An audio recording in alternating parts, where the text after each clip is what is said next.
सकल श्रोता समाज के प्रणाम करतनी और आप सबके आदेश बाटे कि विदेशिया से कुछ सुनावल जाए। विदेशिया नाटक तो बहुत बढ़न बाटे, तमाम गीत और बात बाने सो में गेय, बाकी वो विदेशिया के कुछ अंश आप सबके हम ऐसा सुनावे के प्रयास करतनी कि आप सबके विदेशिया नाटक के दर्शन हो जाए। सुना दी। आई कैसे विदेशिया के शुरुआत होत बाटे गणपति के नाम धके और श्री गणपति के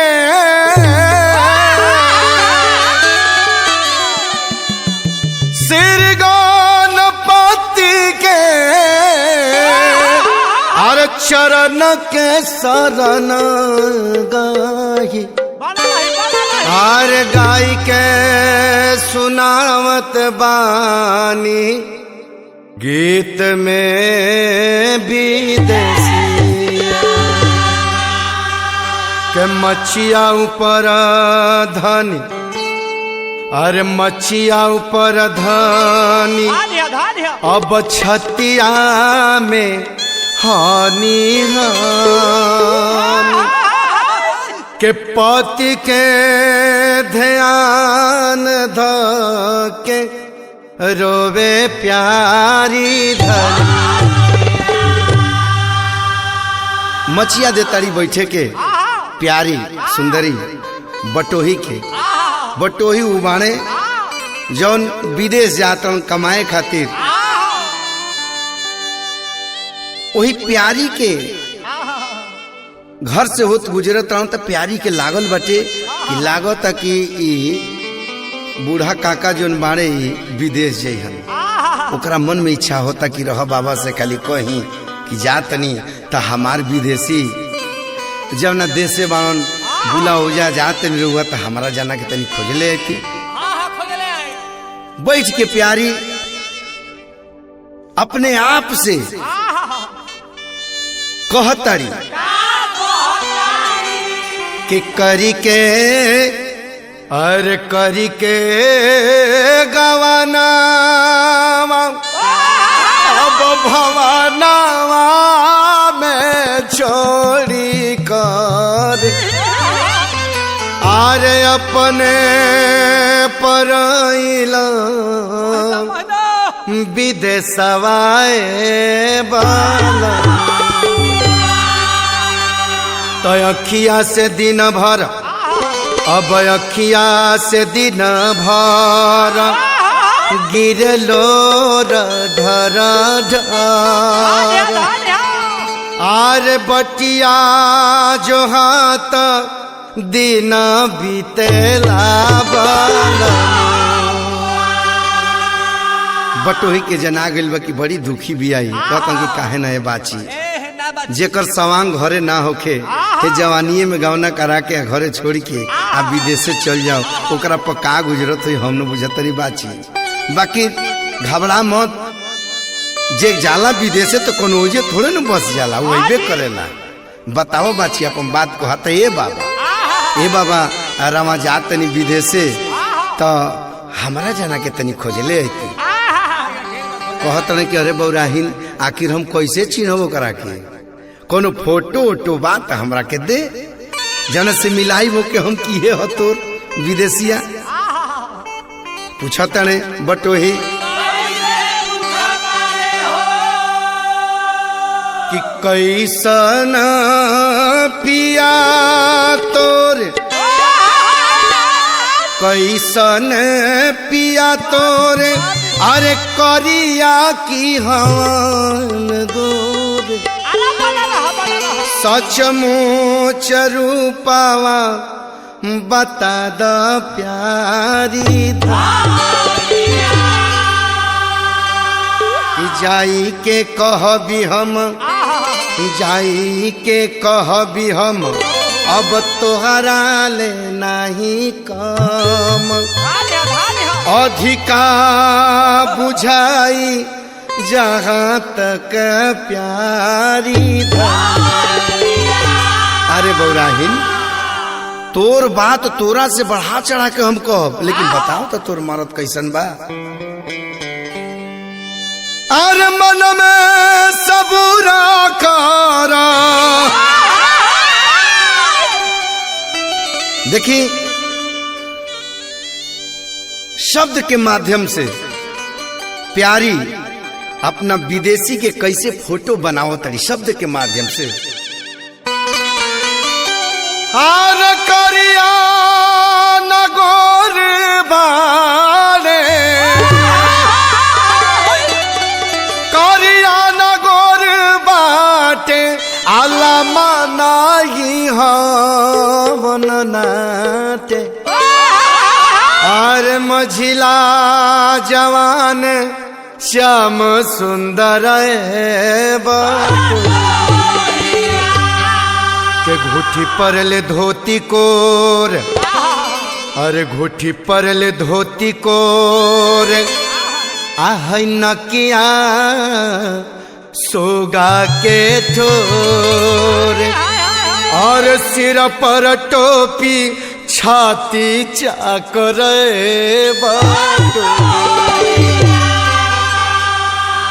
तमन में सबूर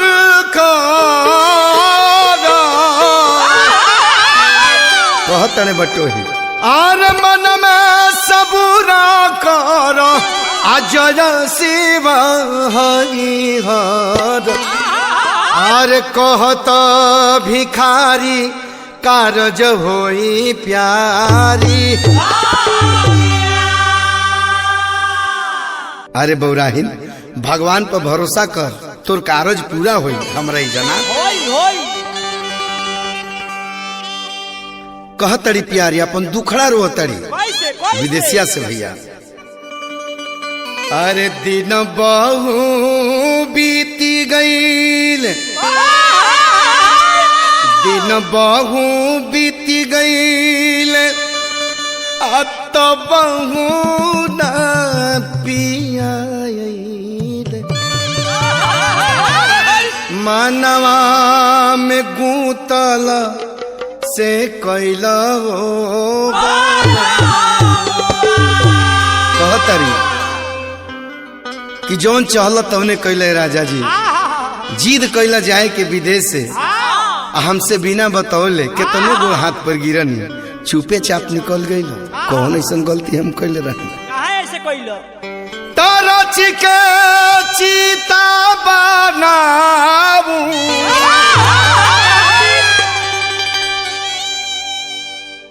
हठ के कहल जाला भैया। कहतरी कि ए जन्म में लागता था कि हमरा जाना से भेंट ना होई, तो लही चीता सजावत तनी आ वही पर खराऊ लेके तहार बैठ जातनी। अब वही लोक में भेंट हुई तहरा से। मेहरारू कहली से भैया के रच के चीता बनाऊं आले के स्वामी जी के खारा। जारी के हरी से मिलब हो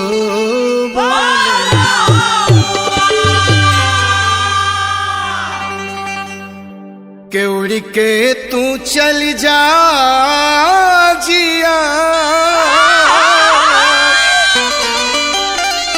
अरे पियो का देसवा में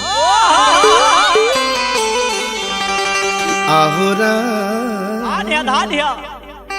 कि आहो राम मोर मनवा पीऊ का रंग में रागल हो राम।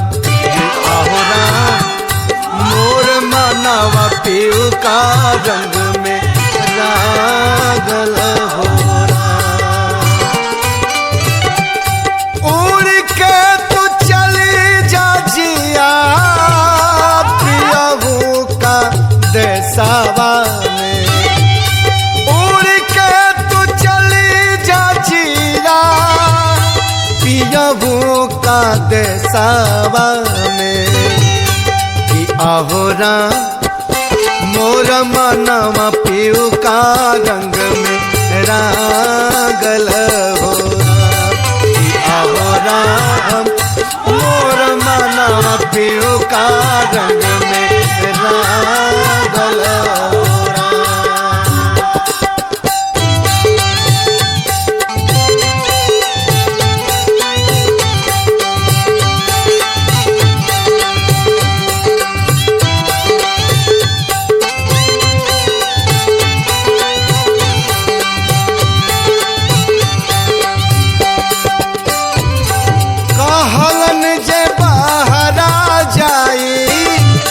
कुछ दिन में घूम के आए।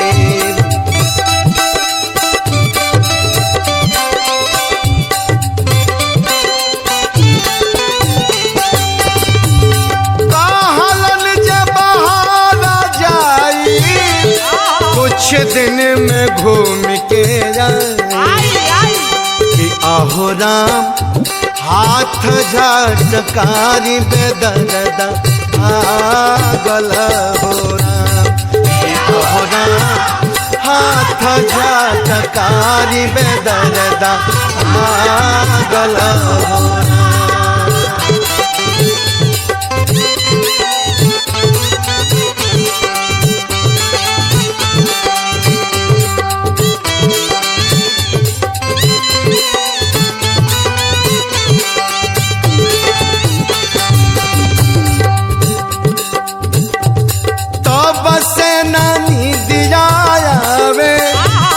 घर ना आंगनवा भावे।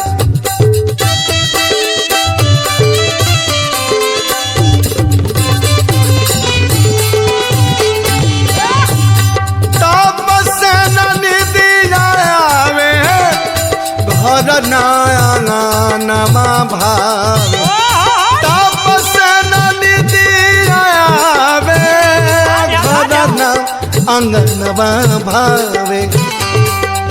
आहो राम इहे सोची मनवा भइल पागल आहो राम इहे सोची मनवा भइल पागल आहो राम इहे सोची मनवा भइल पागल आहो राम इहे सोची मनवा भइल पागल।